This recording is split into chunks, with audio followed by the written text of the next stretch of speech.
আসসালামু আলাইকুম। Mobile web ডিজাইনের সিএসএস এর দ্বিতীয় পর্বে আপনাকে স্বাগত জানাচ্ছি। আমি জসিম হোসেন। তো গত পর্বে আমরা এই পর্যন্ত ছিলাম, ইন্ট্রোডাকশন ক্লাসটা করেছি আমরা সবাই। তো এই পর্বে দেখি আমাদের কি রয়েছে। তো এই পর্বে আমাদের সিনট্যাক্স। তো সিনট্যাক্স কি, মানে এই সিনট্যাক্স হচ্ছে আপনার এই যে প্রপার্টিজ বা সিএসএস এর যে কোডগুলো সেগুলো লেখার নিয়ম বা এটার ধরন কি। তো এইখানে প্রথম দেখেন H1 দেওয়া রয়েছে, যেটাকে সিলেক্টর বলা হয়। তো আপনি যদি কোনো একটা লেখা বা কোনো একটা HTML ট্যাগের ভিতরে যে কোনো একটা লেখা নিয়েছেন, সেটা আপনি কালার করতে চাচ্ছেন, তো সেটাকে আপনাকে প্রথমে তো সিলেক্ট করতে হবে।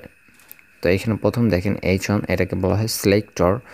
এরপর দেখেন একটা ব্র্যাকেট রয়েছে, এরপর শেষে একটা ব্র্যাকেট রয়েছে, এর মাঝে দেখেন এটাকে বলা হয় ডিক্লারেশন। মানে এইটাকে বলা হয় ডিক্লারেশন, মানে আপনি কি করতে চাচ্ছেন। তো এখানে যে কালার দেখতে পাচ্ছেন এটা হচ্ছে প্রপার্টি। এরপর ব্লু দেখতে পাচ্ছেন, এটা হচ্ছে ভ্যালু।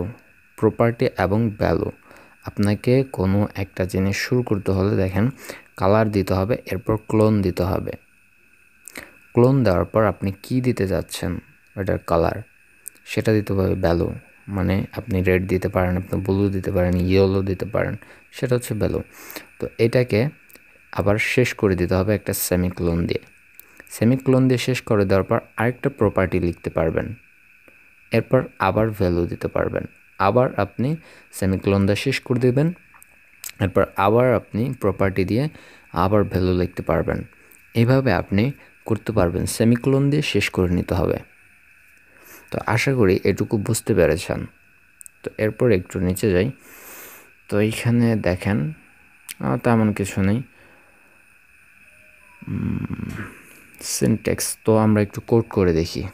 ওকে, তো আমরা কোড এডিটরে চলে যাচ্ছি এবং এখানে HTML এর স্ট্রাকচারটা নিয়ে আসবো।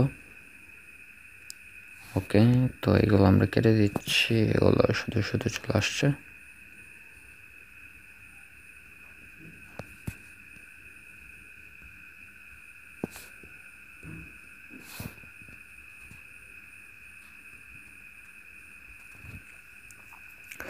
ওকে, তো এইখানে ধরুন আমরা একটা H1 ট্যাগ নিচ্ছি। ওকে, তো এখানে লিখে দিলাম মাই নেম ইজ জসিম। ওকে, তো এইখানে দেখেন আমরা স্টাইল দিচ্ছি, style double quotation.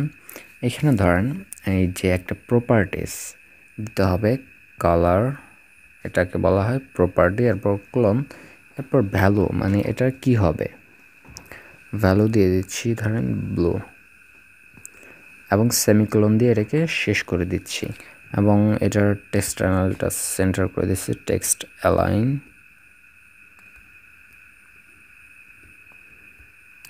Centre. So এটা এখন আপনার না বুঝলেও চলবে, তো রান করি। তো এখন দেখেন লেখাটা কিন্তু মাঝখানে চলে আসছে এবং এটার একটা কালার চলে আসছে, ব্লু কালার। তো এটা হচ্ছে দেখেন এখানে যে কালারটা ইউজ করেছি এটা হচ্ছে প্রপার্টি, এবং এটার পরে যে ব্লু ইউজ করেছি এটা হচ্ছে ভ্যালু। এরপর আপনি একটা সেমিকোলন দিবেন, এরপর মানে এটা শেষ। এরপর আবার আপনি একটা প্রপার্টি ইউজ করতে পারবেন, এরপর একটা ভ্যালু দিতে পারবেন, এরপর সেমিকোলন দিয়ে ওটাকে শেষ করে আবার আপনি প্রপার্টি দিতে পারবেন, আবার এই ভ্যালু দিতে পারবেন, এভাবে ইউজ করতে পারবেন। ওকে, তো আপনি সিএসএস ব্যবহার করতে পারবেন তিনটি মাধ্যমে। একটি হচ্ছে ইনলাইন সিএসএস, এবং একটা হচ্ছে ইন্টারনাল সিএসএস, আর একটা হচ্ছে এক্সটার্নাল সিএসএস। ইনলাইন সিএসএস হচ্ছে আপনি এই যে দেখেন আমি এই কোডটার ভিতরেই কিন্তু এই সিএসএসের কোডগুলো লিখেছি, এটাকে বলা হয় ইনলাইন সিএসএস। এবং আপনাকে ইন্টারনাল সিএসএস হচ্ছে এইখানে দেখেন এই হেড ট্যাগের ভিতরে, টাইটেলের নিচে হেড ট্যাগের ভিতরে এইখানে আপনি স্টাইল দিবেন। স্টাইল একটা ট্যাগ নিতে হবে, এটাকে দিয়ে দিচ্ছি। তো এটাকে আমরা নিচে নামিয়ে দিচ্ছি। এখন এগুলো আমরা ইন্টারনাল যে সিএসএসগুলো আছে এগুলো আমরা কেটে দিচ্ছি। তো এইখানে আমরা আপনাদের দেখিয়েছিলাম, একটু দেখেন এখানে প্রথম দেখেন সিলেক্টর নামে একটা অপশন রয়েছে যেটাকে H1। তো প্রথমত এটাকে আমরা চাচ্ছি এই ট্যাগটাকে কালার করব। তো এই ট্যাগটাকে কালার করার জন্য এখানে আমাদের সিলেক্ট করতে হবে আমি কাকে কালার করতে চাচ্ছি। তো এখানে H1 দিলাম, এটা হচ্ছে সিলেক্টর, মানে সিলেক্ট করলাম এটার কালার আসবে। এরপর আমাদের এটাকে এই ব্র্যাকেট দিতে হবে, ব্র্যাকেট দিয়ে এখানে এটার ভিতরে ঢুকতে হবে। এরপর এটাকে নিচে নামিয়ে দিচ্ছি। এখানে আমরা চাচ্ছি এটার কালার হবে, কালার এটা হচ্ছে আপনার প্রপার্টি, এবং এইখানে আমরা ভ্যালু দেব, ভ্যালু হচ্ছে ধরেন রেড দিয়ে দিচ্ছি, মানে এটার কালার রেড আসবে। ওকে, তো এইখানে দেখেন সেমিকোলন কিন্তু শেষ হয়ে গেছে এবং এটা শেষ। তো এটাকে আমরা নিচে নামিয়ে দিচ্ছি, টেক্সট হাইফান অ্যালাইন, মানে টেক্সটের স্থান কোথায় হবে, টেক্সট অ্যালাইন সেন্টার করে দিচ্ছি। তো এইভাবে কিন্তু আপনি করতে পারবেন। প্রথমটা হচ্ছে আপনার প্রপার্টি এবং তারপরটা হচ্ছে ভ্যালু। তো রান করি। তো দেখেন এইখানে কিন্তু আমাদের এই লেখাটা মাঝখানে চলে আসছে এবং কালারটা কিন্তু রেড হয়ে গেছে।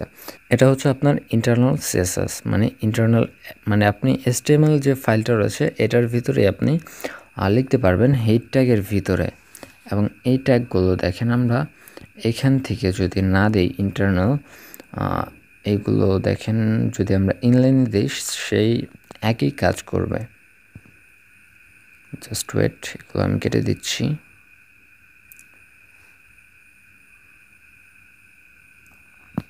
ওকে, তো H1 এর ভিতরে আমরা নিচ্ছি স্টাইল ইকুয়াল ডাবল কোটেশন। তো এইখানে আমরা দিয়ে দিচ্ছি কালার রেড, এটাকে শেষ করে দিচ্ছি এবং এরপর টেক্সট হাইফান অ্যালাইন কলম সেন্টার। ওকে, তো রান করি।